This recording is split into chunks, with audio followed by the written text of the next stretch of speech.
Karen Strawn wrote a piece not too long ago about why MRAs go about attacking feminism rather than merely speaking about men's issues. There had been an event at a university where men's rights activists were going to talk about men's issues, but unfortunately for the university, one of those subjects was toxic femininity.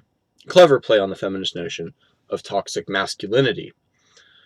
As they no doubt expected, the school at which they were going to host this event took issue, and the appropriate departments, sociology, women's studies, etc., wrote to the event organizers saying, "We're very concerned about how you're using an event purportedly for advocating men's issues to attack women." As though an attack on toxic femininity in the context of a satire of feminists criticizing toxic masculinity and criticizing feminism as a movement was an attack on all women. Strawn responded, rightfully, by saying basically, well, we would love to talk purely about men's issues, but we find that feminists get in the way and obstruct men talking about their own issues every single time. But in that piece, she also differentiated between the mythopoetic men's movement and the MRAs, saying that the mythopoetic movement was aligned with feminism, had been from the very beginning, and was ineffectual at bringing men's issues to the public's attention, as compared to the men's rights movement. She is correct, of course. It is true that MRAs have brought men's issues to the public attention. But I think this is a bad thing. Even though MRAs have been successful at raising awareness about men's issues, I think the mythopoetic men's movement and individuals following a similar kind of path have been far more successful at actually addressing men's issues rather than merely talking about them. Why is this the case? Well, aside from us not needing another victim group as a country or as individuals, and aside from the fact that being a part of a victim group almost never actually helps the individual member of that group, the disempowerment of and victimhood is especially harmful to men.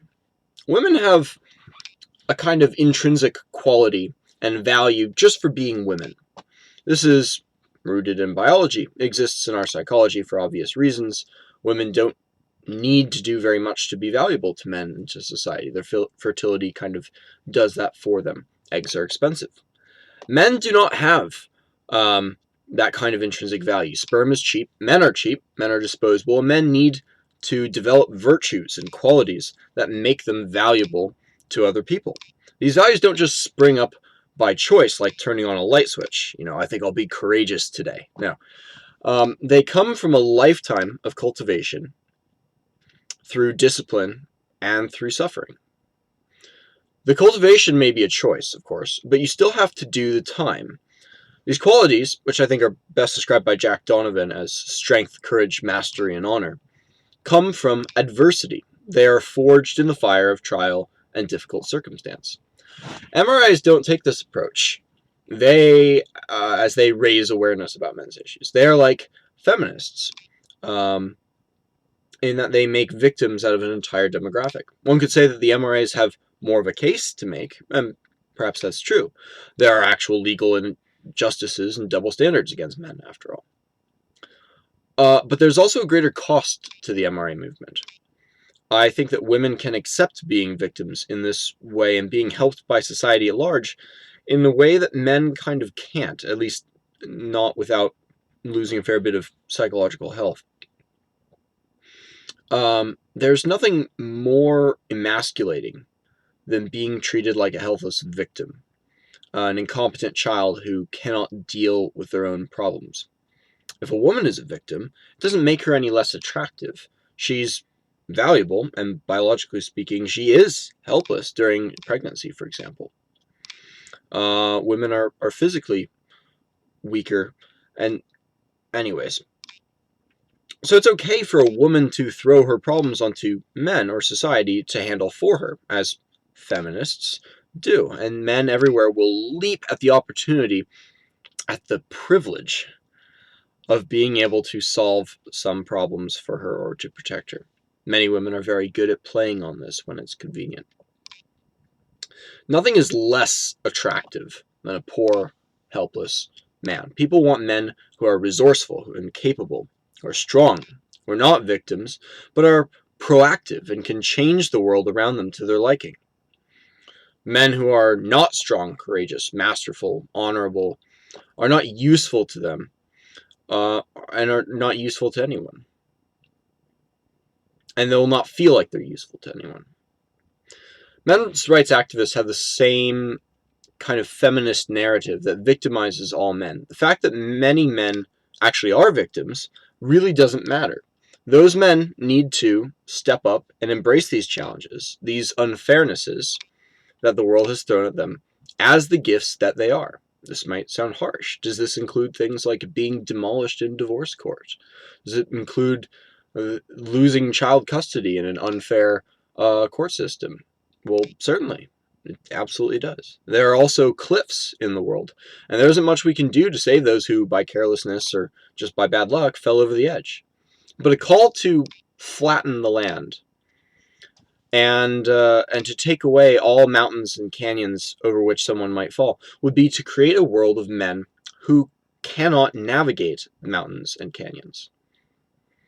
Many women are untrustworthy, nasty, or are disloyal to any but the strongest and most charismatic men.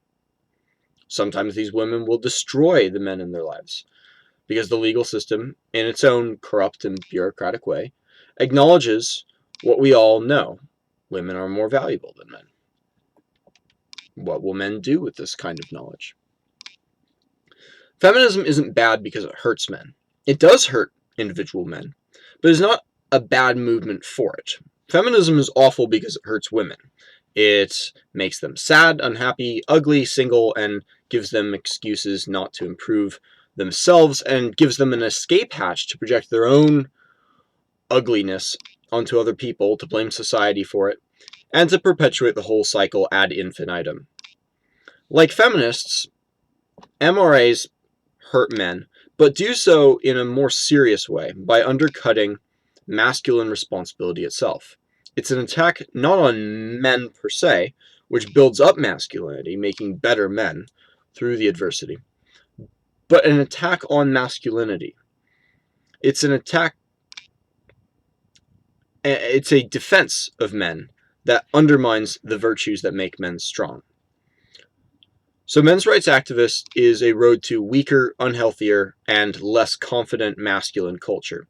And groups like the mythopoetic movement, which actually isn't intrinsically allied with feminism, it's rather apolitical, are far better for men than the MRAs ever will be.